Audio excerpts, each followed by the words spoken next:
बिस्मिल्लाहिर्रहमानिर्रहीम। उर्दू जी के पॉइंट्स में खुश आमदीद। दोस्तों, क्या आप जानते हैं कि लड़की की वो कौन सी चीज़ है जो इंसान देख तो सकता है लेकिन पकड़ नहीं सकता?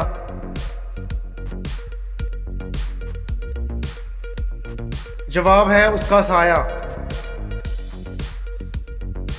दोस्तों, क्या आप जानते हैं कि वो कौन सी ऐसी हरकत है जो इंसान सोते हुए नहीं कर सकता?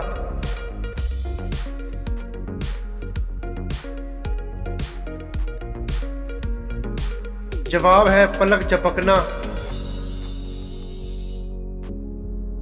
दोस्तों, क्या आप जानते हैं कि वो कौन सी चीज़ है जो आधा फूल और आधा फल होता है? दोस्तों, अगर आप मेरे चैनल पे न्यू हैं तो चैनल को सब्सक्राइब करना मत भूलिएगा और बेल नोटिफिकेशन को ऑन कर लें ताकि आने वाली अपडेट आपको मिल सके। तो जवाब है गुलाब जामुन।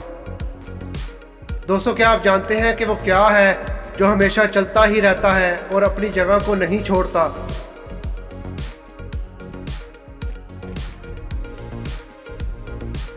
जवाब है दरिया, रिवर। दोस्तों, क्या आप जानते हैं कि वो कौन है जो रोशनी पैदा करता है और खुद अंधेरे में ही रहता है?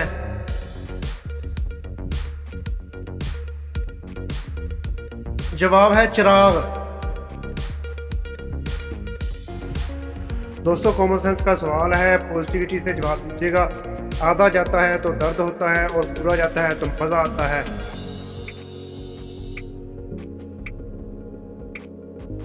जवाब है कान का कुंडल।